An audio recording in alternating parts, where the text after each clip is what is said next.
Chicago Tonight, Black Voices is made possible in part by Fifth Third Bank and by the support of these donors.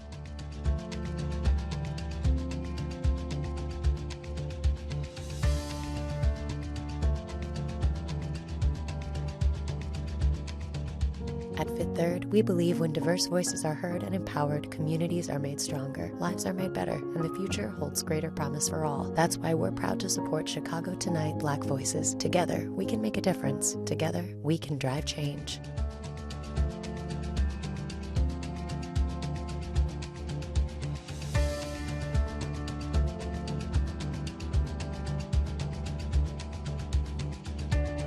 Good evening and welcome to Chicago Tonight Black Voices. I'm Brandis Friedman and thanks for sharing part of your weekend with us. On the show tonight, students protesting racist attacks at school. They say it's not the first time it's happened. Why students, parents, and community leaders say there's a culture of racism at a Skokie high school. Confronting generational trauma. The latest installment of our Black Voices book club looks at the impact and journey to heal. A Chicago cartoonist is the star of this week's Black History Spotlight, how she paved the way for future artists. He saw the potential in young African-American girls and boys. And the story of Silas Purnell, how he helped shape thousands of lives by providing access to education. First off tonight, students and parents are speaking out against racist attacks at a North Suburban high school. Students at Niles West High have led 2 walkouts in the last 2 weeks to protest what they call a culture of racism on campus. The walkouts come after a group of students allegedly yelled racial slurs and made monkey sounds at a group of black students. This incident happened earlier this month, but students, parents, and district leaders say it is not the first time racial slurs, including the N-word, have been used towards students and staff. So joining us now with more are Dylan Randolph, an English teacher at Niles West High School. Jasmine Sebagala, whose daughter is a sophomore at Niles West. She's also co-founder of the Skokie Schools Equity Collaborative. And London Lavalis, a Niles West senior, president of the Black Student Union and organizer of the walkouts. Now, we also reached out to District 219 administration to join as well, including the superintendent and the principal, but neither was available to join us. So, London, let's start with you, please. Why did you want to organize these walkouts? Hello, I'm London Lavalis, and after what took place on that Friday, I decided to gather a group of my fellow classmates and local leaders and organize this protest to bring awareness of what's happening at Niles West and what's kept behind closed doors, to give my fellow classmates and friends a chance to speak out and tell their story. And hopefully things will change after this walkout. Now, 3 days after that incident where the students were racially harassed, Principal Karen Ritter sent an email to the Niles West community which read, in part, quote, "During the walkout, students in the hallway heard the N-word directed toward them. This is not the first time it has happened. In fact, students and adults hear the N-word regularly in school, along with other racial slurs and derogatory comments about religion, ethnicity, sexual orientation, and other identity groups at school and on social media. This is disgusting behavior, and it must stop from everyone in our school community." London, back to you. What do you make of her response and the administration's response so far? So far, that I don't think that's changing anything by their response. If they're aware of it, then there needs to be things that's being done about it. And so far, we haven't seen anything besides a restorative justice program that students go through, and that's it. Dylan. Oh, sorry. No, it's okay. I was just going to move over to Dylan because as a teacher, you're in the building every day. Do you agree with what Principal Ritter says, that this type of speech happens regularly? That's the thing. I would say, since I'm new to the school, it's my second year at the school, me personally, I've not heard this language personally, but I have had students who come to me who say that they have been the victims of this language towards them, especially with the Black Student Union, and just other students in my class have said that. So I guess I would agree that if the principal says that this is something that happens at our school, I believe it because I've had students tell me the same thing. Do you have guidance, Dylan, from the district or the school on how to handle hate speech if you should hear it in schools? I'll be honest, not particular. I know what I do in my own classroom to handle hate speech, but just from my own knowledge, I have not, received anything in order to deal with it or to basically face it head on as a teacher. What do you do? How should a teacher be addressing it? Definitely, if you hear it in the moment, you see it in the moment, you have to address it in the moment because a lot of times you let it slide or you let it go away. The victim of that hate speech, it doesn't feel like someone's protecting them. It doesn't feel like someone on top of them, or it doesn't feel like someone is even aware of it. So as a teacher, you can't be the one to go like, oh, that's something I don't want to really mess with. It's something you have to address in the moment to ensure that you're protecting your students. If we say that hate has no home here, that's the way you have to show it. Is to show your students that, hey, hate has no home here, and you have to be the person, you're the adult in the room to say something about it. Jasmine, as a parent of a Niles West student, do you feel like the school is a safe and welcoming place for your daughter? I do not. Tell me why. I do not. A year ago in January, we had a press conference to discuss the issues that are going on at the school. Our kids are over disciplined. Our kids only make up about 6% of the school, 6% of the school, and they receive over 12% of the discipline reports. Our kids are isolated in honors classrooms. You may have 1 or 2 Black kids in an honors classroom. Our kids, when they complain about things happening to them, I've heard that nothing happens to the kid that caused harm to our Black children. A group of parents, I was one of them. We met regularly with the superintendent and his cabinet. And some of the things that we talked about, like a response to hate protocol, are still not in place. And here we are a year after our first protest that I was a part of a group that led a protest to discuss the issues and the concerns about how our Black kids are being treated. They're also not safe because they're underrepresented. Black staff has left this school in numbers. And I've talked to some of the Black staff members that have left the school. They presented at our press conference and they all share the same, story. They're not protected from the parents that are racist towards them. They have had administrators not support them. And there are staff members there that are not culturally competent. And when you as a parent, I as a parent go and ask to meet with a teacher, there's pushback for a meeting. And Jasmine, your daughter had a message for the Board of Education meeting recently during Thursday's meeting. Can you share a bit about what she had to say to them? Yes, she did. And in fact, she wrote that letter all on her own. And she wants the board to respond to the racist attack on herself and her peers. She can't understand why the board still hasn't responded to the press conference that was held last Friday. And Channel 2 was there, Channel 11 was there, Channel 5 was there. And the board has not responded yet to the press conference and the pain and the stories that the kids have shared about how they are treated in school. There's no way they can meet academic excellence if they don't feel safe and if they don't feel heard, and if the leaders of the school are not making sure that they are okay. Someone should have reached out to these kids by now. So we did reach out to the Board of Education. No one returned our request for comment except for one member, Jill Manrique, and here's a bit of what she had to say about what happened February 10th and the board's response. The board is supposed to act as the school board, like the highest level of leadership in the district. We're supposed to set the tone. We're supposed to be the ones who are acting on behalf of the community.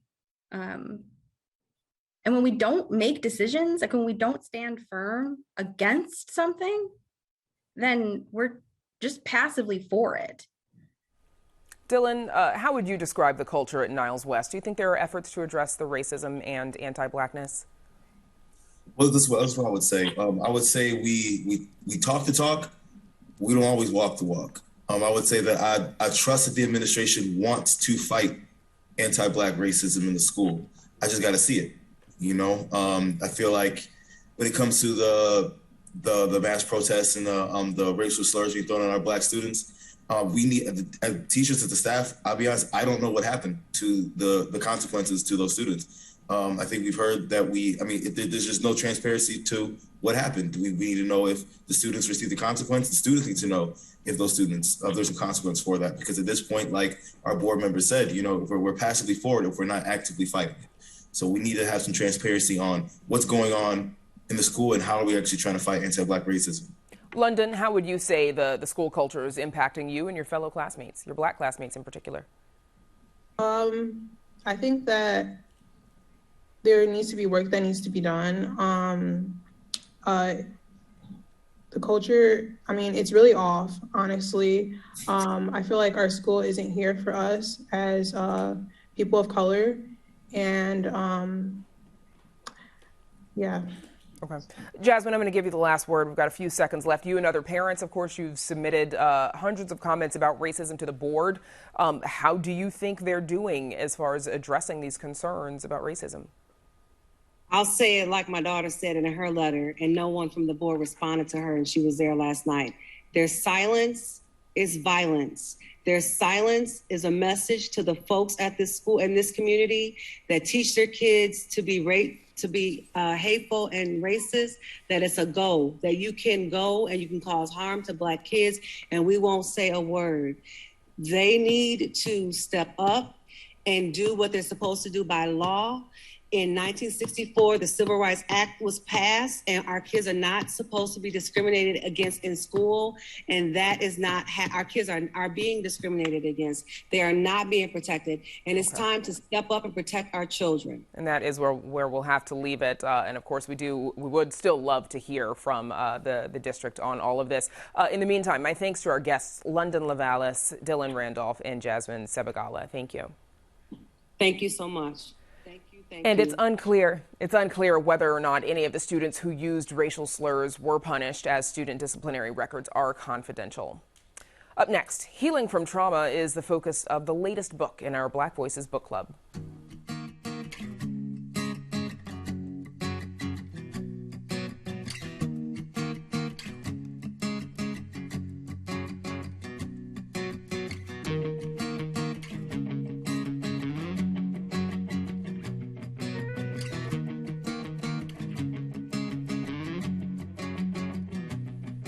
Local and national media outlets often report on Chicago's gun violence and the communities it impacts, but many times leave out why communities of color are hit the hardest. Getting to the why is the theme of this book in our latest installment of our Black Voices book club series. The book Hood Healing, interviews with some of Chicago's most prolific voices in media and Black culture, unpacks the generational trauma Black people experience and how that impacts communities. And author V. Harrison joins us now. V, thanks so much for joining us. Now, your book digs into generational trauma. Give us a sense of what that is and its impact. Absolutely. Thank you. Generational trauma really describes the passing down of trauma in our families. And as we can pass down genetics and look like our mothers and fathers, we can internalize and pass down trauma. So it is the passing down of trauma in our families. And what's the impact of that generational trauma, years and years of it? The impact typically is this idea of never dealing with the trauma and not having a space to deal with grief and not having the support of doing that. And that has become very normal in Black culture, specifically in inner cities like Chicago. You write about mainstream media not telling the whole story when they are reporting on Black stories and Black people. What do you think they're leaving out? They're leaving out the narrative that's the truth. And this country has done a very poor job at teaching our generations the truth. And so what we are typically landing with are things that were handed down generation to generation that's not necessarily the truth. So the media is only giving the narrative that it chooses to give. And most Black journalists are wanting to change that narrative. There's power in changing that narrative. But tell us a little bit more about that. How can the media do better? Absolutely. One of the things that I made sure that Hood Healing, my book, was a solution-based guide to what media and Chicago residents can do to actually work through their trauma in Chicago. And as far as media can become a little more empathetic about how it covers neighborhoods, specifically brown and Black neighborhoods. It could make sure that it does better research. And before certain journalists who don't know the neighborhoods parachute into neighborhoods like Austin, Inglewood, back of the yards, it takes research and an understanding of those residents so that we can effectively cover those neighborhoods. And that stems from truth, understanding the truth behind these neighborhoods, the history of the people in the neighborhoods. That's how media and residents together can do better. Now, you also get pretty personal in this book, sharing your own experience and trauma. Why was it important for you to draw on your own experiences and share that? In most cases, especially growing up in inner city Black neighborhoods, something that's handed down as part of our upbringing is not to tell your business. Don't talk about what happened in mama's house. And so often growing up and raising our children, we hand that concept right down. So for me, it was very important as I made this point of healing in my book to talk about my own traumatic experiences and how I am on a journey of self-healing myself. I am no guru, I am no doctor of trauma, but I am a person of lived experience from traumatic things in my life. And so it's very important to get vulnerable because people receive those stories and they relate. And when we make telling the stories cool again, people start to really articulate what could be wrong with them. And from there, we began to enter a healing journey. One of those experiences, of course, the death of your brother, and of course, you interviewed your mom, other journalists for this book. Why was it important, and other people as well? Why was it important for you to include a variety of voices? Because Chicago is a variety of people, and I knew that being someone who was born and bred on the West Side, there's so much more to tell about the trauma in Chicago. So I tapped MTV's Damoti Pungo, who is the voice behind the forward of Hood Healing. Can TV's Sylvia Snowden, who is South Side bred, and a woman who was grown in Chicago as well. Emmy Award-winning Gerard McClendon, just to show that this book is intergenerational for all ages. And the message is for the culture and the people and not necessarily the young people. Also, Natay Thompson, co-founder of True Star Foundation, which is youth media foundation in Chicago. And of course, my mother, Sandra Harrison, who also helped me share very personal experiences, traumatic experiences that shaped our lives as we grew up and as she raised me and my siblings in inner city Chicago. Now, one quote that really sticks out, it's, quote, "We hurt ourselves and our own kin because we are taught to hate ourselves and because we actually do." What do you mean by that? Well, in Black families and in Black communities, let's start there. In Black communities, there's such a lack of our essential needs, love and support. So inside the walls of our homes, there's typical chaos, domestic violence relationships, one-parent homes with frustrated single dads or frustrated single moms, children being raised by grandparents. And so we take it out on the people that's around us because we internalize this trauma, these series of events that hurt us so deeply, and never having a place really to lay our grief because so often in inner city communities like Chicago's West Side and Chicago's South Side, a lot of our grocery stores are taken away. A lot of our schools are destroyed and taken down. We've had experiences where our mental health facilities have been taken away from us. And so there's not many external places outside of our homes to lay that pain. And so we lay it on our friends and our families, and that is like a mirror. And we look back at it, and it's a reflection that we do have problems with our inner selves. We hate ourselves in most cases. Yeah, a lot. And that's really why it's hard to get to the healing. I'm sorry, Brenda. No, it's okay. It's okay. A lot to unpack there. We're actually out of time. V. Harrison, thank you so much for joining us. Congrats on the book. Thank you so much. I appreciate it. Thanks for having me. Again, the book is called Hood Healing, interviews with some of Chicago's most prolific voices in media and Black culture. And up next, a look at the evolution of a college placement program and how it's helped thousands of students over the years.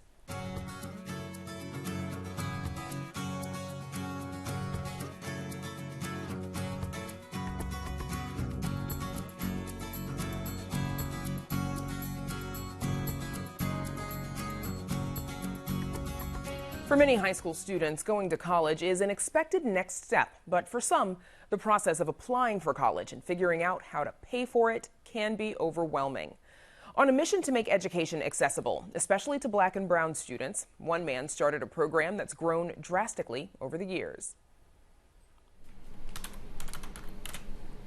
We believe that college is not just an option for a select few. However, it is an option for any and everyone who chooses to pursue it, given the right amount of intervention, guidance, and resources.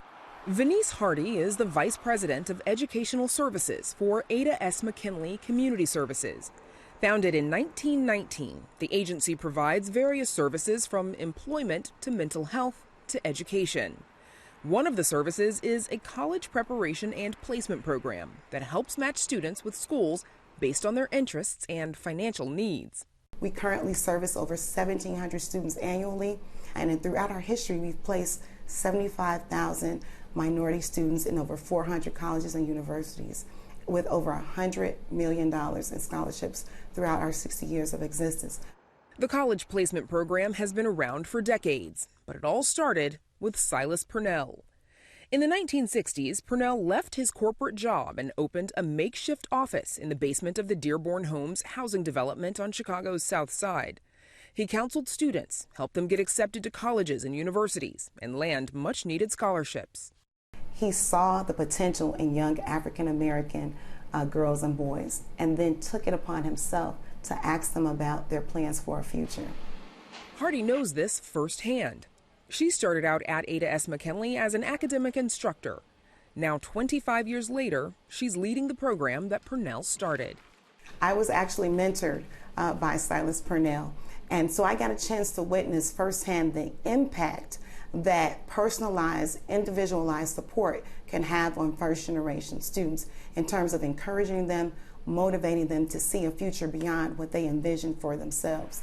The program is federally funded under the Higher Education Act. Educational specialists assist students at schools with a high number of low-income families. I am actually from Ghana, and then I came to the United States in 2019 with my family.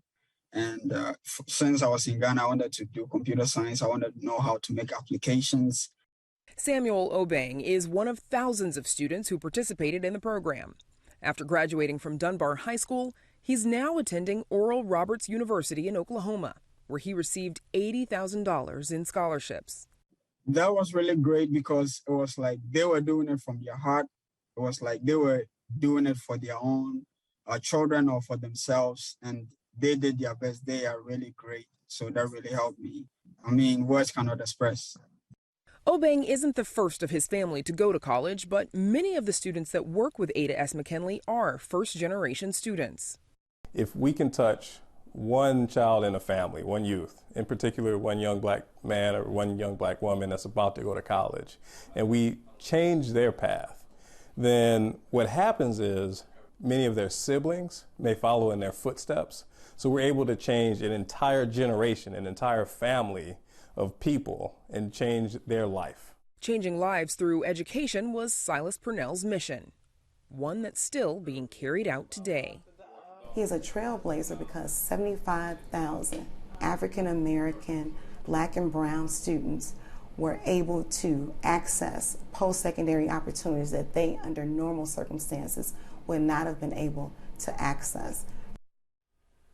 And Purnell led the program at Ada S. McKinley until he retired in 2000. He died 3 years later at 80 years old.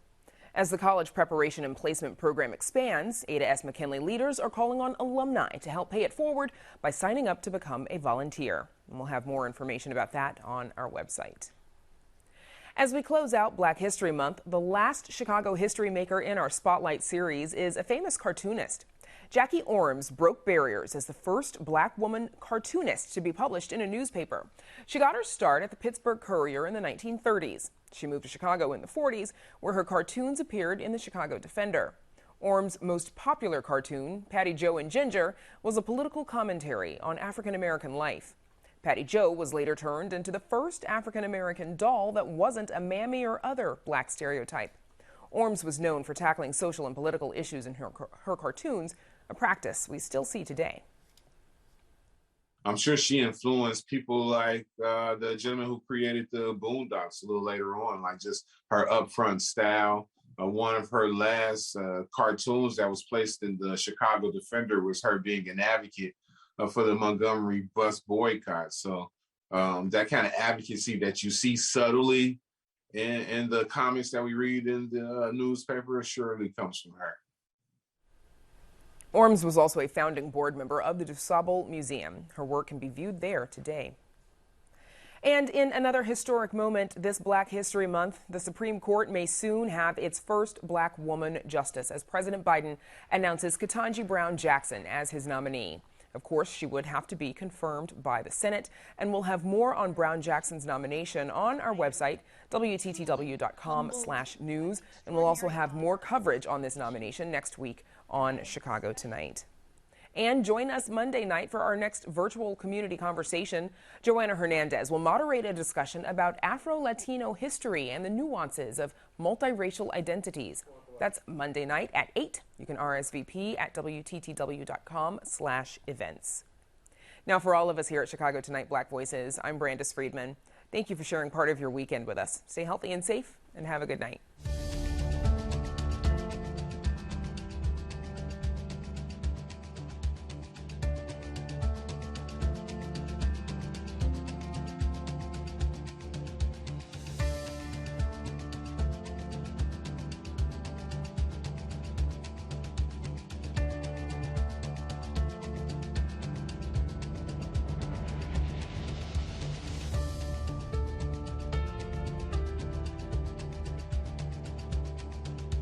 Closed captioning is made possible by Robert A. Clifford and Clifford Law Offices, a Chicago personal injury and wrongful death firm that supports free educational initiatives in the legal profession.